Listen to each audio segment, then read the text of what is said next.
I'm Varun. I'm just Paddy B, keeping you informed.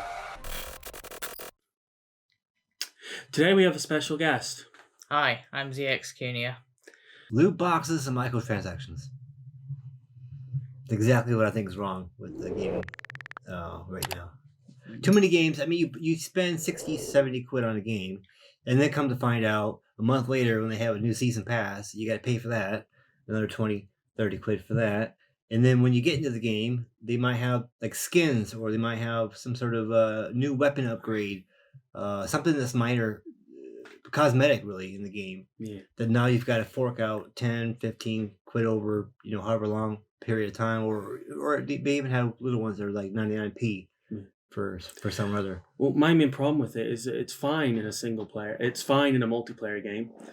So it is, because you're obviously showing off what you've either earned, if you've earned it in the multiplayer game. But it's where games have a pay-to-win mechanic.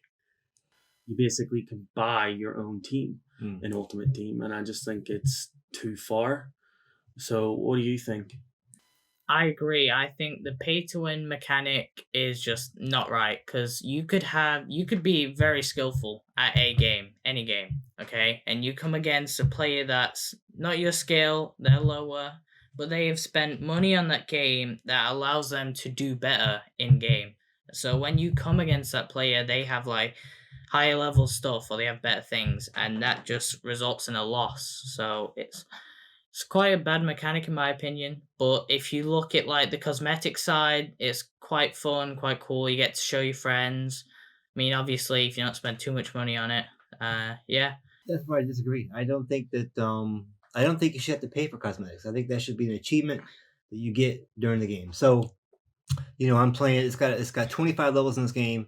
And I'm just now starting off. I shouldn't have all the cool cosmetics.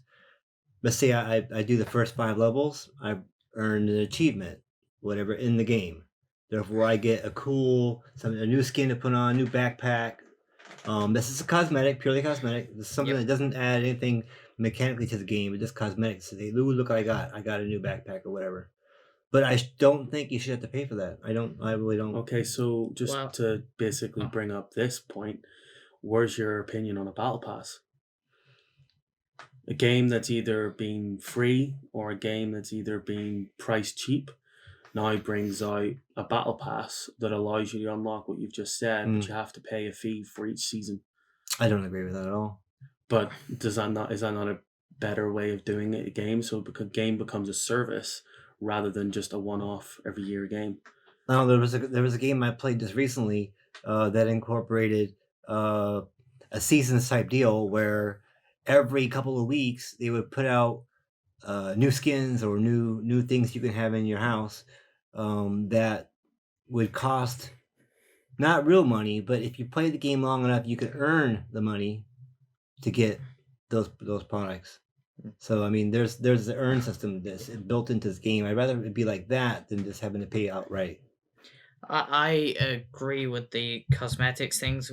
Like you shouldn't really have to pay for them. They should be something you earn. But then the people that make the games, it's another way of making money. So yeah, there could be free things that you earn, but then they do this so they make money. They have this so that you pay for it to show your friends to make it look cool. And plus, because it's a buyable thing, that makes it even rarer because you have to buy for the item.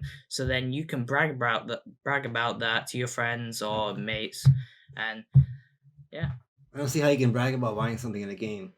You spent money on it. You've already spent money on buying. You bought the game in the first place. You spent 50 quid of your dad's hard-earned money on a game. But now he's got to turn around and buy another skin or some other cool weapon. Yeah. Why do I have to have that? I'm not saying it's fair. I didn't say that. I disagree that you should have to buy cosmetics, but I'm saying that the gaming companies they put that in there to make you buy it. So yeah. Like I said, I think I disagree with the slight wording you used there. The gaming companies don't do it to make you buy anything. The actual pressures that are put on by your peers make you buy something. You have a mate who brags, "Oh, I've got this new skin," and the only way you achieve that skin is to buy it. I mean, you're talking about poorer backgrounds not being able to buy a skin when you have that little rich kid down the road who's just literally bought them all. I mean, that's not fair on any stretch of the imagination between to each say one. that the gaming companies don't, well, I was playing a mobile game the other day, and they when I logged on to the game, they had a pop-up notification saying, "Oh, look at this that you can buy. It's on sale or whatever." Now you bring up a very good point, but mobile gaming unfortunately is a completely different beast because you get mobile games that will literally force you to pay to play. So you'll get 5 chances a day to do something, and if you get an unlucky RNG roll on there, you're gonna be forced to pay just so you can go, "Oh, I want to do it again." Like there are certain games like that, and it's a bit like, okay, well, gaming has to make its money somewhere, and mobile gaming, I think, gets a buy ball with the way they do things. I don't like the way they do it. However, I understand it. Their games are free. Yeah. And they're trying to make a way of monetizing it. And the microtransactions that happens in mobile gaming, although I think is too much, I can't argue for or against it because, quite frankly, for me, I don't game on my phone. Yeah. I travel, I'll game on my Switch. I'll game on a proper console. I don't find playing on your phone that enjoyable. There are things on your phone that I do like to play, like Pokemon Go, but that's very few and far between. I don't really enjoy actually having my hands feel like they're on fire because my phone has decided to turn up to 100 degrees because while it's playing that game, that's what happens. Yeah. Why kill your phone when I have a proper console to play games? So for me, gaming and in general, mobile games is a completely different issue. Yeah. Okay. Well, I think really, I guess I'm coming from an older gaming industry environment because, I remember you bought a game for 40, 50 pounds. You thought you said older. When were your games 40, 50 pounds? Because they went up when the friggin' last generation. Surely you were used to paying 30. So back when I had a Nintendo, it was about $30 to $40 US dollars. Give or take the game. Some games are a little expensive, like the ones that were like they had all the bells and whistles in them, so they would be $50. But when you went home and you put that game in your console, that was it. That was it for the game. You had a perfect game. Well, sometimes a lot of games didn't come with a lot of bugs, and if there were bugs in it, they were made into cheat codes and things you can add on to the game by entering a code or something. But if I can play from the beginning to the end and not have to pay another dime for that game, other than whatever. But that's because games are no longer just single entity objects. Games are now games for service.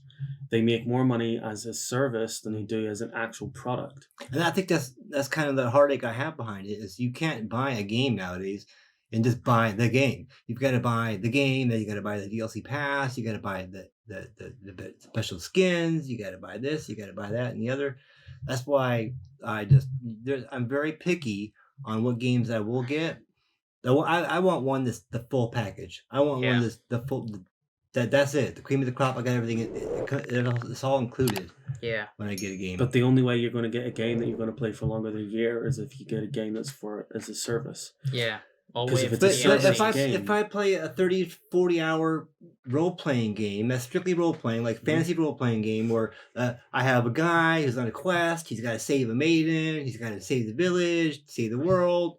I kill the big bad guy at the end, and I'm done.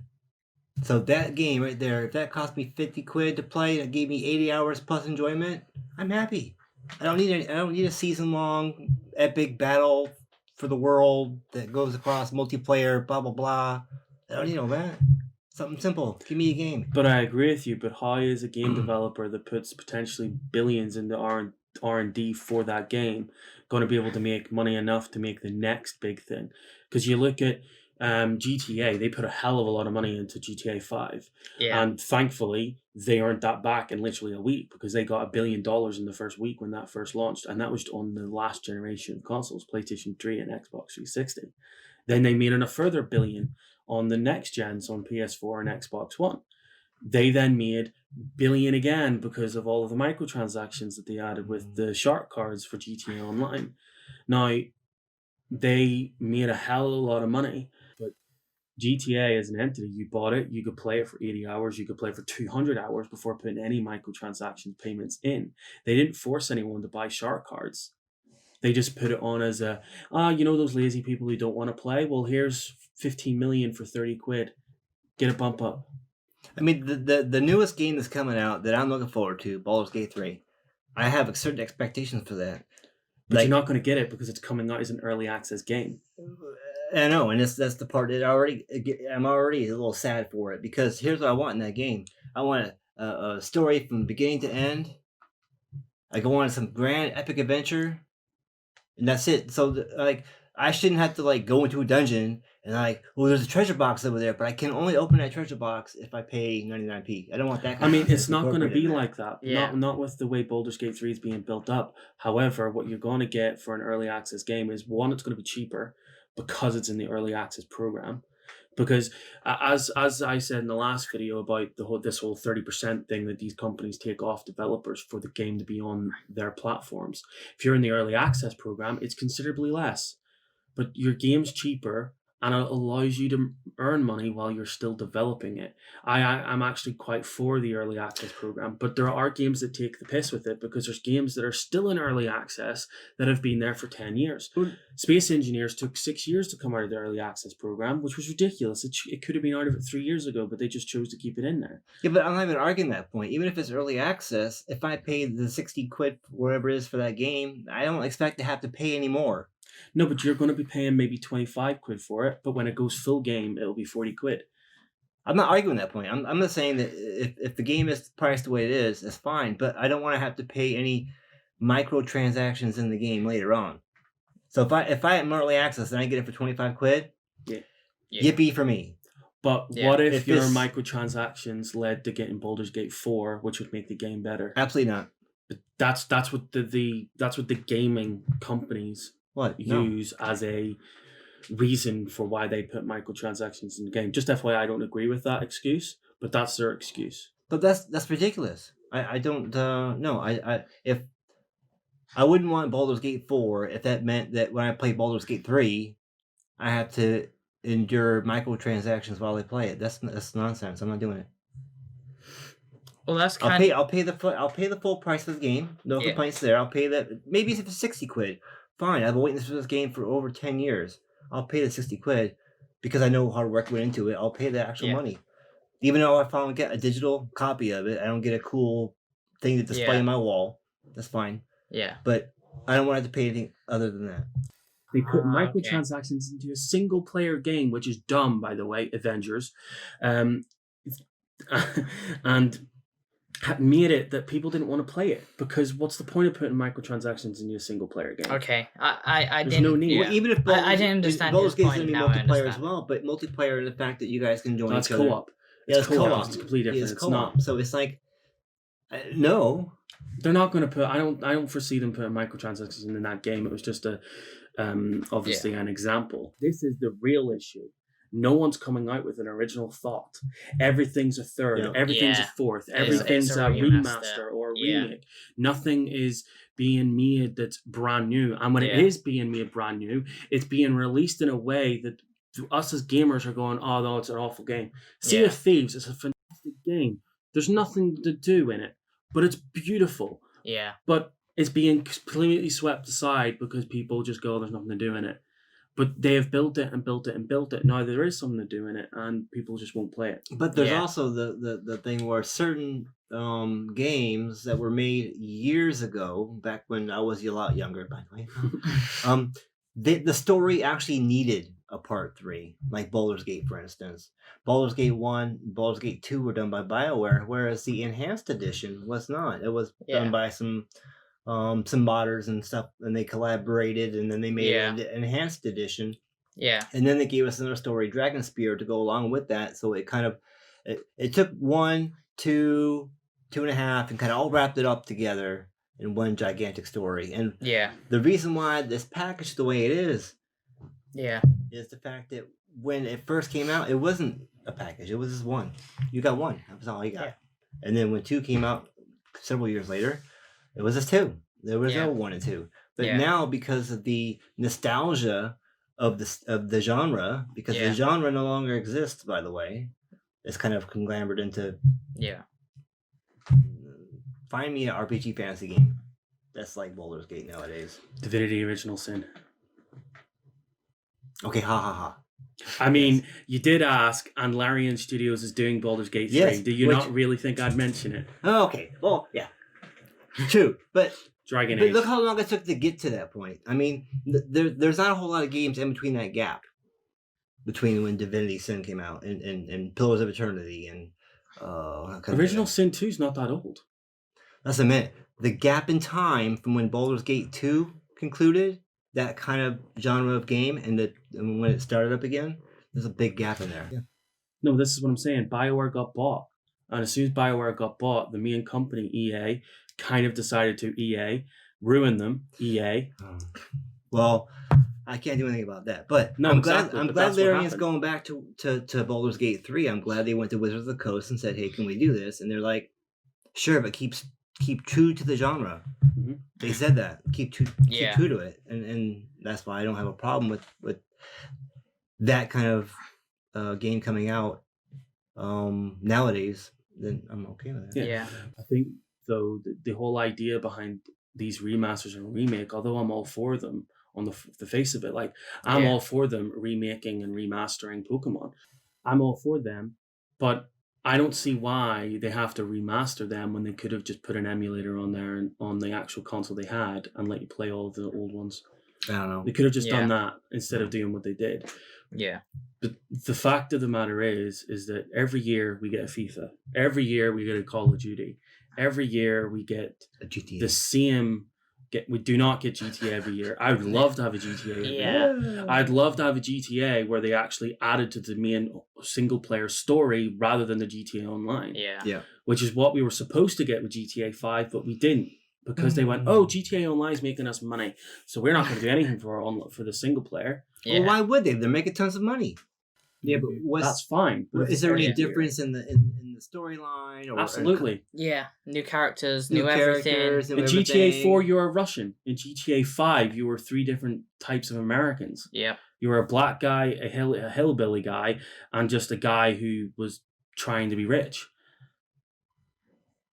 So it is different. The story is different between 4 and 5. Absolutely. Yeah. The story was different between Vice City, Liberty City, and San Andreas.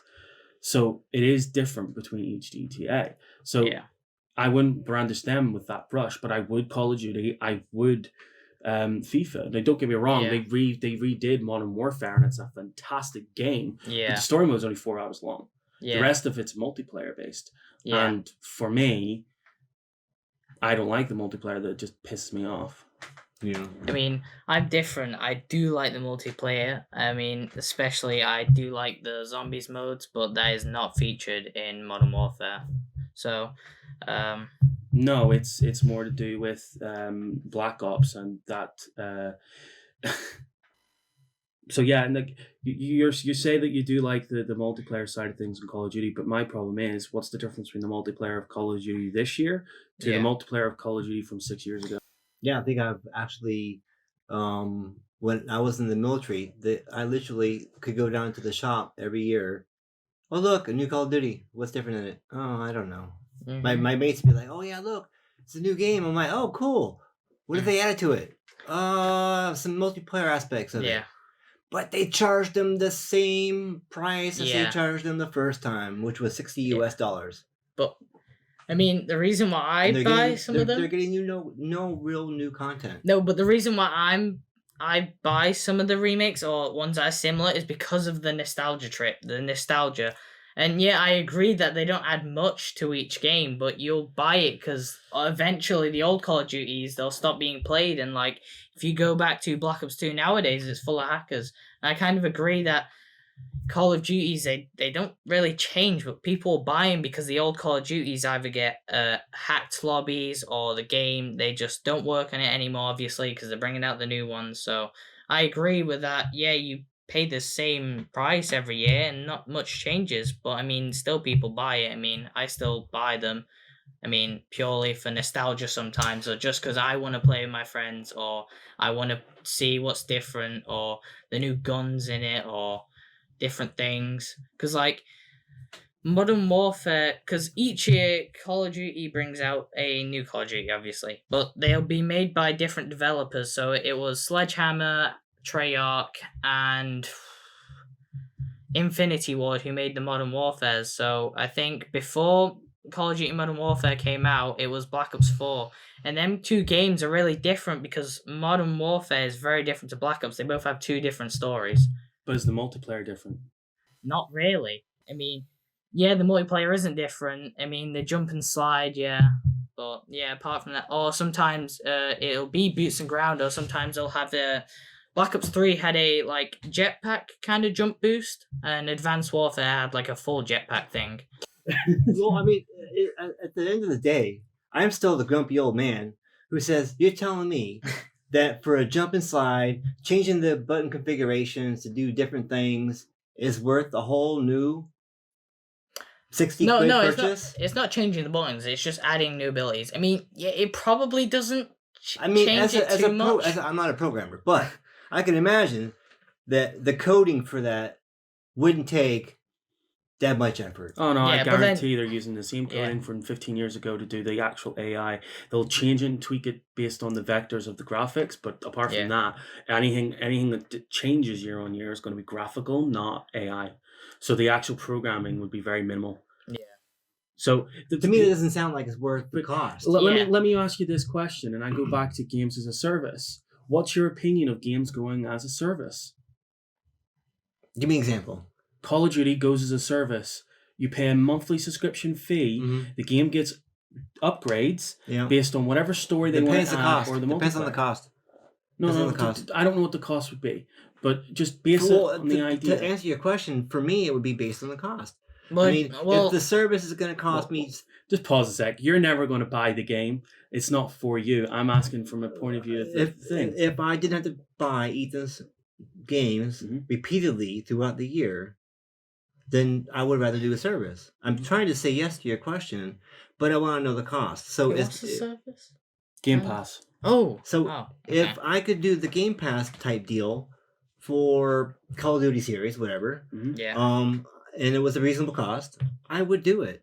yeah. But I wouldn't. I refuse to have games have microtransactions plus the purchase of the game, and then have it come out the next year, which is conveniently 11 months away, to buy it again. Yeah. The same cost I paid just 11 months ago, I got to fork out again for the same game. Okay, a so little bit, If a big game changes. is 60 quid Yep. and the monthly fee was 5 quid, 5 quid a month to play Call of Duty.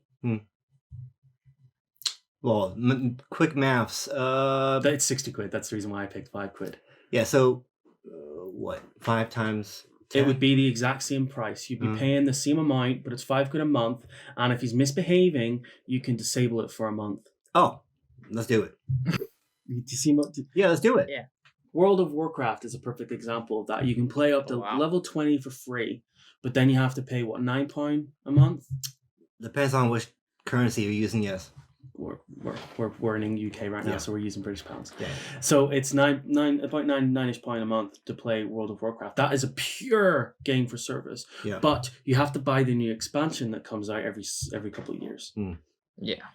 But then you also have microtransactions. Not many, but I want to also, because I hate how companies like they come and like they buy other people's games. I don't like that. I mean, fair, because like Notch sold it to Microsoft, Rocket League, they sold to Epic Games, and it's just, I don't know, I feel like sometimes, because Charlie also said this when someone else is now working on the Halos, I feel like they can change the game up too much that you don't want to play it. Rocket League had to be changed. Mm. They What do you mean? they really did have to change how you bought items in there. It was too predatory towards the whole trade system that was going on.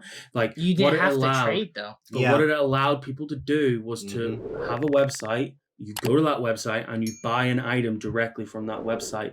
The gaming things want that to stop, because that drives prices up for things. I mean, you could technically do that now. The new credit system, you could say, "Oh, I'm gonna just use credits to buy something and then sell it higher." Like like the trading community at the minute, like they'll be selling things for so many different prices with credits now, which is because before it would be buying and selling keys. But I mean, I think what I The hate. key system was stupid though. No, but you were guaranteed more items. Like I could spend 20 quid, get a black market, which is the rarest thing you can get. All right. And you would have enough to buy like one small thing. So you would get one item, which probably isn't that good. So you spend 20 quid and boom, you get that and a couple little other things.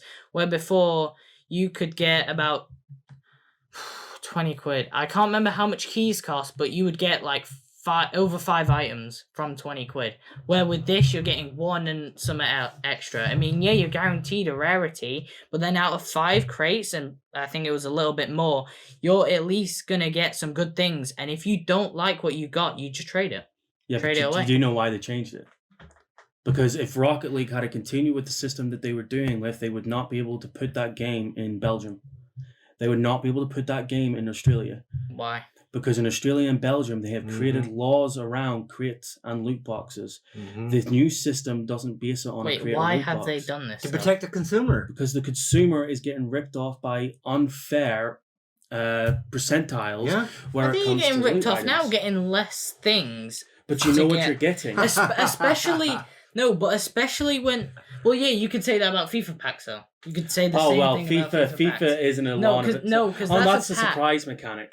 FIFA is a surprise mechanic. That's a surprise mechanic. I'm taking the piss out of FIFA. I'm taking the piss out of EA. EA is the whore's mouth of the whole thing. They are the biggest culprits behind the whole loot box system. You look at Battlefront, they changed it because of DICE. It wasn't because of EA. EA wanted to keep it. DICE changed it because they were like, no, we want it gone. Because DICE didn't want it in the first place. But you have to have the balls to stand up to your thing. If you don't, it's not going to happen. EA Sports has always been owned by EA. They're going to be doing what they're told. But the problem is that these governments are coming in and starting to try and protect the consumer by outlawing these things. And I happen to agree with them. True. The UK government has been very, very on the fence about this, but I am very much for it. I want loot boxes and microtransactions to be protected. Like, we have gambling laws, but how they get around the gambling laws is simple, one reason only. You can't extract real money from the game that you've put money into. Yeah. Not legally. And that's why they brought in the whole Ultimate Team capping players based on what EA's algorithm says, which I personally think ruined Ultimate Team. Because when you brought that in, you pretty much just killed any chance the price anyone ranges. could have. That just ruined FIFA. But the reason why they did it was because sites that were allowing people to extract money made them extremely liable on the gambling laws in most countries. As soon as you can extract money from these games, that's where you're breaking the law. And gambling is a massive thing that no game company wants to deal with. Fair enough. And technically speaking, technically though, I don't know. I just think that, especially with Rocket League, the amount of things you can get on your cars, wheels, decals, antennas. I mean, it isn't right to gamble, but maybe, I don't know. I just prefer, because I feel like I'm getting ripped off now to pay a lot more money when I could have spent, because it wasn't like, I don't know. The problem is that it may be a lot more money, but they are being more clear about what items you're getting. Whereas before, you could maybe get lucky, pay the same amount, but what if you were unlucky and you have to pay double to get exactly what you wanted?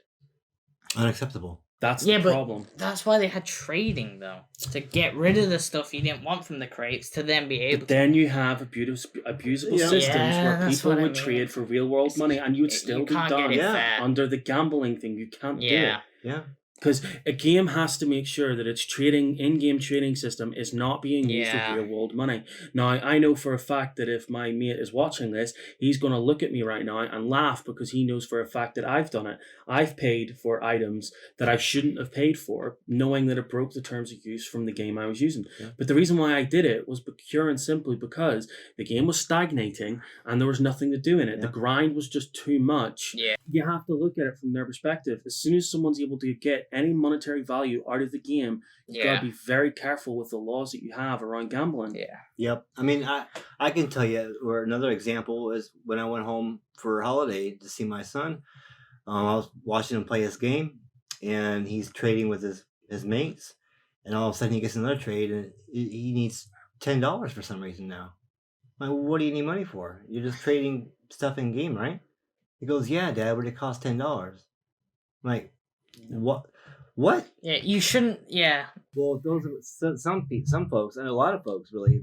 It's not necessarily them just having to pay it; it's their parents having to pay it. Yeah. So why? I mean, they're gonna have to, aren't they? I think the biggest part for me as a parent is the fact that I'm shoveling out hundreds of dollars a year for all these games that they don't seem to be changing or going to a new format. Like, I can't just buy my son a game for Christmas and that be the end of it. It's not. Yeah. I buy my son a game for Christmas. I'm now buying my son a game for Christmas, and then buying an expansion pack in February, and then buying him some cool skins in March, and then for his birthday, well, now I got to get him the expansion for the same game I just spent $100 on this time. That is See, microtransactions. I think for me, what I would like to see happen is loot boxes, microtransactions of any kind in a game gone. The expansion systems, however, so the difference between a season pass and a battle pass.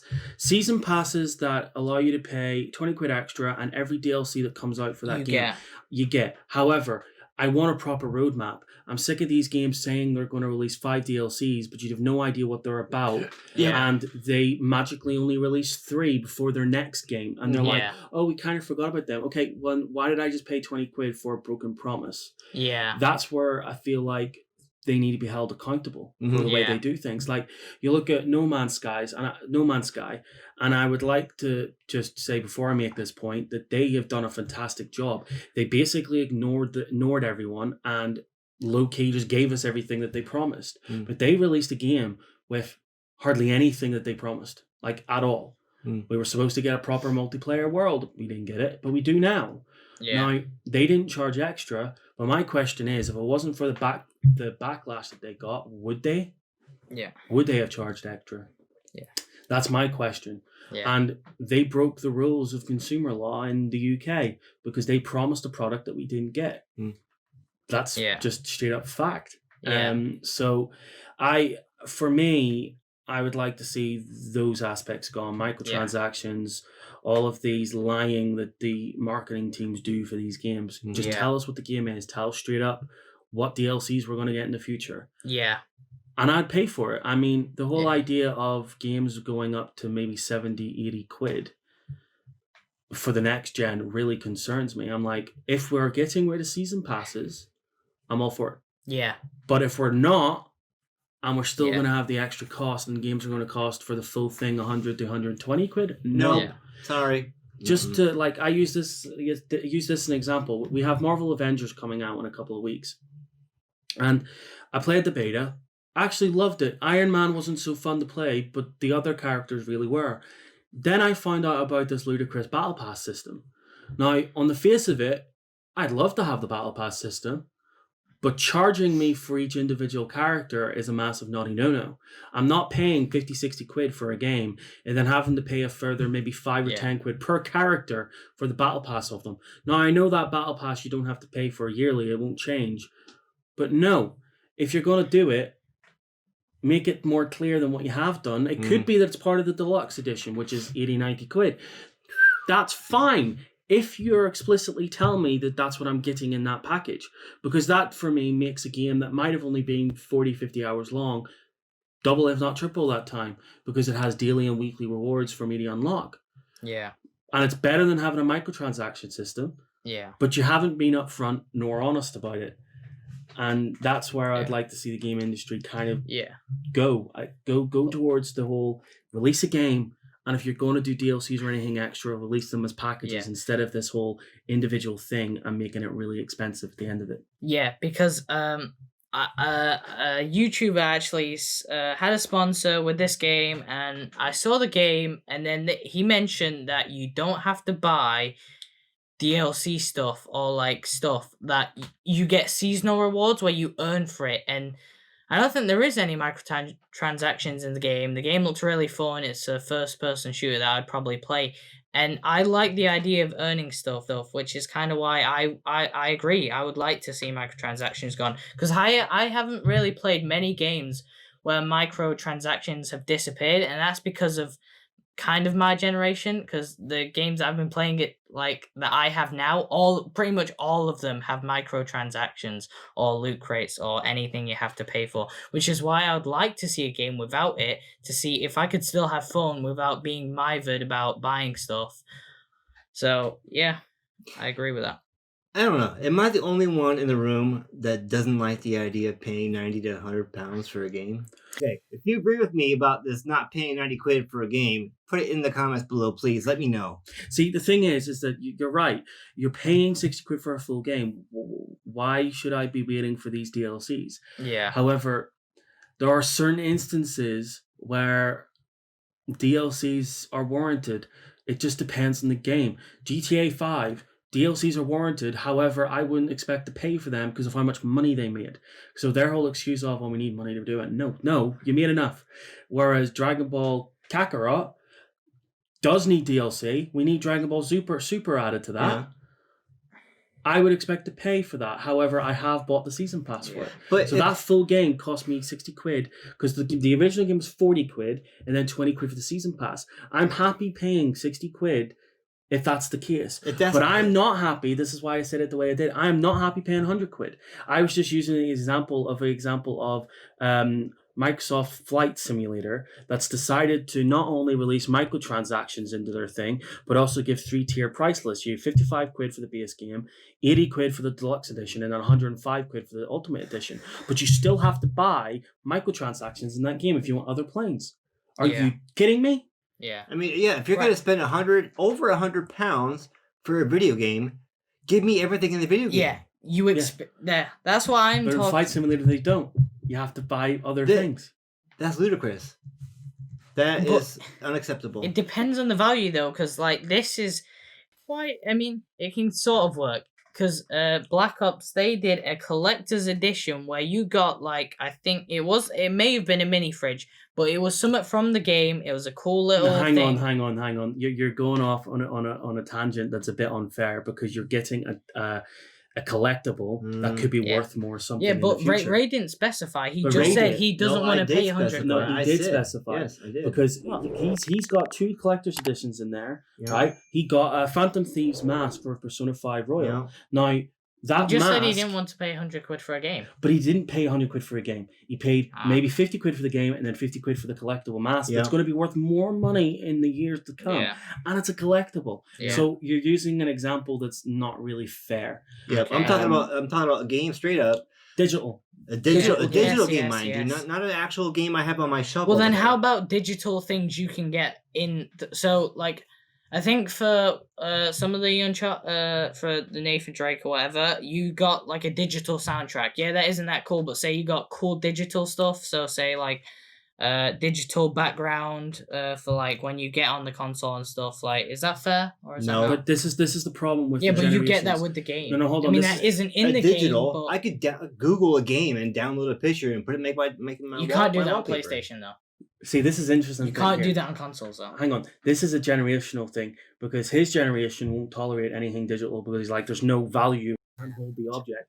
I'm in between. I'm a bit of both. I'm never going to pay for a soundtrack that I'm going to listen to if I play a game anyway. Yep. What's the point? Why am I wanting that thing? And plus the fact Because you can't get wanna much digital stuff, which is why I just said that to ask if it was fair. No, but you've also got to mix the whole digital with the collector stuff. You buy a physical copy of a disc. That disc in 10, 15 years, 20 years time might be worth something to someone, especially if it's first edition. However, we're getting to a point where we don't really care about stuff like that. So PlayStation 1, PlayStation 2 is cared about. PlayStation 3 isn't. No one cares because that's when the digital age started. Well, no, okay, not started, but it started to become more prevalent that, we just want a digital. Yep. I look at my Steam library and I have 280 games on there. Can I play them all? Maybe. but not well, because some of them aren't compatible with Windows 10. Mm-hmm. So Yeah. then we go to this whole thing of how do we now play that PS1 disc that I have? Because Yeah. we no longer have backward compatibility. Yeah. So you now have games that you own that you can't play. Well, All right, no, that's not fair. But yeah. okay, well, in the same context, there are coins out there that were made years ago that still have value to someone, but you can't use anymore. You can't use that 10 pence from 1910. Yeah, but it's not legal tender, but people still collect coins. Yeah, but the game could no longer play it either. So it's the same kind of, you know what I'm saying? It's like a collector's thing. Possibly, but then I still go with the whole thing. If you have the disc, you should be able to put it into your console or computer, and you get a license key that you can use to claim. But that key is literally generated from the thing. But that's very hard to do, considering the license key doesn't exist on the disc. Yeah, that's why the internet users came up with emulation. Yeah, but you could play those emulation's ones. legal. To play an emulator legally, Mhm. you can't unless you're a developer that's got Yeah. access to the direct things. Yeah, I know. So emulation, I think, is a fantastic idea, and this is why I don't understand why these companies haven't embraced the idea of doing it properly. Nintendo, perfect example. Why have they not put an emulator on the Switch and allow you to play all of these games and make it a service? Because for me, the Xbox Game Pass is an industry leader. We should all be paying Yeah. attention to that, because Mm. if we have to only pay 12 quid a month and we have access to these multiple games in this library, it's perfect. Now, Yeah. don't get me wrong, there's games in there that are actually shite, Yeah. but there's games in there that are pretty good and are decent for the value you're paying. Mhm. I would like to see a Netflix style game library that allows you to pay a monthly subscription and you get access to those games. Mm. I want to see that one-off payment every year for the same game dead. I want it gone. Yeah. If Call of Duty's still released as a game every year, oh well, but if it's part of this payment that I'm paying monthly, perfect. Yeah. Yeah. Even if that monthly payment went up towards 30 or 50 quid, Yeah. because that monthly Well, that's a bit payment... scary, but yeah. No, but it's not. How many games do you buy a year? A lot. Well, not really. He Well- doesn't, to be fair, Well, but it depends. say on- you, I'm- say depends you on the bought person. 12 games. If I bought 12 games a year, wow, okay. So I did. Let's say I did. Yeah, on average price, those 12 games were 30 quid. But you paid 30 quid a In what month. world are you paying 30 quid for a game? Most games are 40, 50 quid. Yeah, but on average, because Fall Guys was only 15 quid. Yeah. Persona 4 was only 24 quid.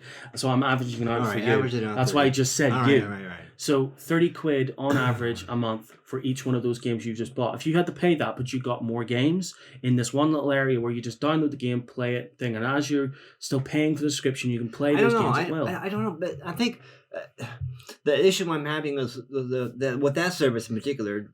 What if the game I want to play isn't on that list? That's the problem. That's where I'd like Oh, to yeah. see all games on that list. Yeah.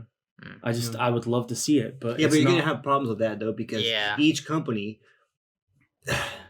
not all games are made by Microsoft. Not all games are made by Square Enix. Not all games are made by Konami, Yeah, I know. whatever. So it's like, you're going to get into that issue. Activision. Yeah.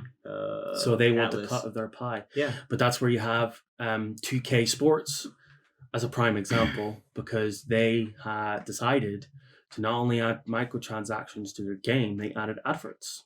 Yeah. And they got paid for those adverts. So that's another criteria thing. Maybe we start putting adverts in our game to offset those costs. I do not want to see that. However, it is an example of how the service could work. YouTube, for example, you can either watch YouTube for free, but you get adverts every 5-10 minutes, or you pay for the premium, which is only 12 quid a month, and you remove all the adverts. But it's like, that could work. It could work in the same style as thing. You have a service that's cheaper, but you will have to watch adverts before and after any game, or you pay for a service that allows you to then not have adverts. I don't want to see that, but it could be a way of offsetting the cost. Yeah. Yeah. It's very difficult. I think for me, I want to see a Netflix style game library where we pay a monthly fee and we can play those games on. If you own an Xbox, you're able to play on both Xbox and PC. Now, I understand the limitations of certain games going to PC, so it works. At the moment, the Game Pass works. It just needs to have more games in it. Yeah. For PlayStation, I consider the PlayStation the true gaming console because they are their own entity. They have so many more exclusive titles there that I would say that if you're picking between a PC and a PlayStation, you can make an argument they own both. You Yeah. can make the argument they also own a Nintendo because each entity is a different Yeah. entity. You could play different things. However, I can make no argument for owning an Xbox if you own a gaming PC. If you Yeah. own a gaming PC, there is no point of owning the Xbox Yeah. because you could play any game that you think. There's not enough exclusives there. Like Yeah. even Halo, which was their flagship thing, is coming to PC. Yep. But that's what Xbox have decided to do. They have decided to do it in a way that allows people to play on both. And I think that's fantastically good for Yeah. Microsoft to have done. Not for their bottom line, might I add, but it's good for the community. I would just like to see the same from PlayStation. Now, obviously, we got Horizon Zero Dawn, but I'd like to see the same from them. I'd like to see God of War on PC. I'd like to see Spider-Man on PC. I'd like to see it happen. I feel like if people started being more at one with, okay, people can afford PCs, get a PC. But if you can't, here's a makeshift PC for you that's just called a PlayStation. That's the way it should be. And that's the way it's going, because if you look at the Xbox, it's a glorified PC. Yeah. The spec it has, how it's built, it's a glorified PC. You look at the PlayStation, it looks like a Wi-Fi router, for God's sake. So... yeah, well, the scary part is going to be how much that new PlayStation is going to cost. I'm not on board with, like, saying about the design of it looks stupid. I mean... I didn't say it looks stupid. It just looks like a Wi-Fi router. I like the look of it, just to be clear. Yeah, I do. Talking price, as long as it's not over 600 quid, I think you're fine, because otherwise, because you're then having the argument of, oh, it's better to get a PC. Well, no, because it's still cheaper to get a console. Fine, if it's 600 quid, I'm still gonna have a heartache when I go down to the. That's because you're not buying it for yourself. Yeah. I wouldn't buy it for myself for 600 quid. But that's the problem. You're not buying it for yourself. You don't need to. You have a gaming PC, but I'm talking about for your son. You're buying it for him. So clearly, that was a discussion on what we don't like about the gaming industry. If you'd like to get involved and give us your opinion, please leave a comment below. I would like to say thank you to me, ZXCunia 4. I hope you also go check out my channel and new videos and stuff, and working with these two. So thanks for watching. Please subscribe, keeping you informed.